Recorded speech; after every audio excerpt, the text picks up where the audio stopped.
Producers, George. He's in the Greek islands right now, specifically Lesbos, infiltrating NGOs who work with the migrants to try and bring them into Europe. And we're expecting a call from him any minute now to give us an update on the situation. So, keep you posted. George, you there? Yes, can you hear me? Yeah, I haven't heard from you in days. What's going on? I've got to be really quick. I managed to sneak away for 5 minutes. I've been meeting NGOs, meeting this organisation. I've got so much stuff, so much criminal stuff. I can't say that. Just hang on.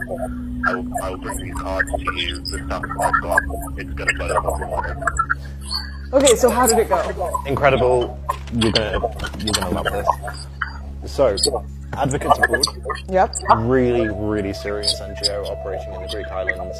17 countries in total, but primarily based in Greece. What do they do? They do legal aid, representation, coaching for refugees before they have their asylum application. So, With the Greek government? yeah. So once they get to Moria, they have their interview. That's where they decide, are they going to go to Athens, are they going to go to Europe, or are they sent back? 380 steps. They've had about 15,000 people go through, more at the moment. So it's not just a couple of sob stories. This is industrialized legal aid. It's huge.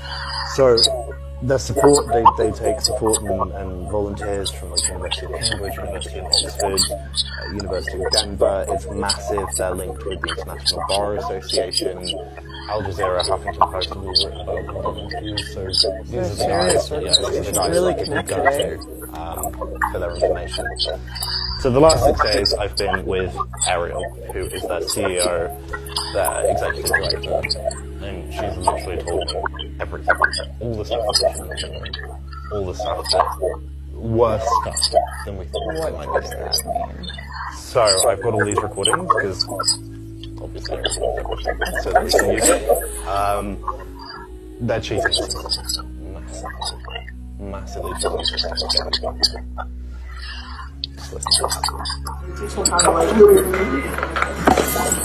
Sometimes it's like as simple as this, and then how to tell your story, like how to frame it, how to literally explain it, and how to just like keep their private emotions and their private trauma private, because all of this acting is a shield. I encourage people on like physicality. Yeah, I see it like I tell them that this is acting. All of this is acting. All acting is theater. So for them to get through, they must act like it's in the theater. And that is the refugee and trauma, because these Yazo officers are so fucking stupid that all they know is what is written on the paper. Yazo says this is refugee and trauma. They have these characteristics. So we coach people how to have these characteristics. So they're admitting that they're teaching them to act. Yeah, she literally keeps talking about these refugees as actors, as theatre productions. So the government have created a process to try and find real refugees amongst tons of people that are trying to illegally migrate to Europe, and they're making it into a theater class so everyone gets it. Yeah, Even if they're not a genuine. Essentially, they've worked out what the interview will look for, and they're teaching people how to do that. That is incredible. Let me find you this other one. So like there's a formula we came up with to start on it, because that's not a formula. But it's like significant events, region, location. So the way to answer all these questions the same way. In December 2017 in Izmir, Turkey, I was threatened for being a Christian because my boss and his friends dumped me that I was leaving my church. This is the Bible they tried to tear up. This is the crucifix I was wearing that they tried to tear. And they made me feel unsafe as a Christian in Turkey. So I broke it. And that way you have the events, the date, and location. So you give them a very specific answer, and you kept it to a tight, short answer as well. Rather than rambling about it. Exactly right, yeah. And it's much harder to repeat because, exactly, because you have all the elements. Like our narrative timeline format, like has like a fill in the blank section at this point. And then we have like 2 examples for the home country being significant in application. And then ditto for Turkey, and then ditto for Europe. So consistency is the most important thing. Even if you find yourself in a position where you have to lie because you suddenly remember something else, that's just what you would say. So they've got experts that have made a list of refugees will act like this. They'll have these things that they'll say. They know what actual persecution happens under these governments. And these legal advocates are teaching people the words to say. Yeah. She's been very explicit with me. They have literally lists of words. So if you're vague, if you're uncertain, any of that stuff, those are buzzwords that if the interviewer writes those down, you don't get your asylum. But on the other hand, there are certain words that if the interviewer writes down, certain characteristics, literally emotion, if you're emotional, then they will wave you through. They put in the decision whether or not you act on that emotion. So you have to be like, or crying, or stopping, or throwing up, or asking for a break. So it's becoming an actor.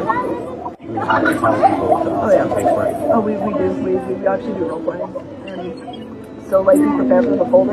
So like the first role playing activity we do is like us being them, and they're the officer. And then we poke around after they've had some practice to see how should I walk into the office, how should I introduce myself, how should I give them the folder, and then how do I sit down, and then when do I stand up, when do I show them how to pray. Why would you need to show them how to pray? Well, because it's a good way to show honesty. I've done in other places too, like not good places, to see if you're truly what you say you are. You can't show how you Like pray. if you're actually Christian.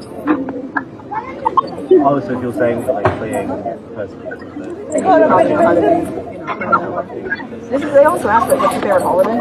So like some people just say like Christmas, but like we explain you can't just say this because this is not Christianity. You have to say. And you have to say it in a certain way, like December 25th, which is Christmas, which is the birthday of our Lord and Savior. What this organization are doing, they're not just teaching refugees how to make it through the system. While I'm sure there are genuine refugees that are trying to get to Europe and go through these requests with the government, this group, Advocates Abroad, they're looking for a 100% success rate. They are trying to get every single migrant that comes across those borders, illegally or legally, criminal or not, they are trying to get them through to Europe under refugee status. There is a process in place to determine who is and who is not a genuine refugee. And the government, they have made checks and balances for that. They have made sure they can determine who that is. And this group, they are trying to skirt that process. They are trying to make a mockery of Europe's borders and get every single person through. One of the craziest things in that recording is the fact that they are teaching people who could very well be, many who are likely Muslim, who are perfectly safe in many Middle Eastern countries, how to pretend to be Christian, how to pray, how to say that Christmas is their favorite holiday. I mean, that is insane. There are Christians who are being beheaded, that are facing jail, that are facing just complete and utter persecution, that are now being put at the back of the line for support in Europe because Advocates Abroad are teaching people perjury, how to lie to the government and pretend to be Christians so they can get through. It is making an absolute mockery of Europe's borders. It is making a mockery of the proper system put in place to help genuine refugees. And it is hurting both genuine migrants and the European people who now have to deal with a mass influx of people that are entirely unvetted. We spoke to the migrants on the camps in the Greek islands, and they were telling us one of the biggest things they fear are ISIS in their camps and criminals in their camps that have just gotten through and come to Europe.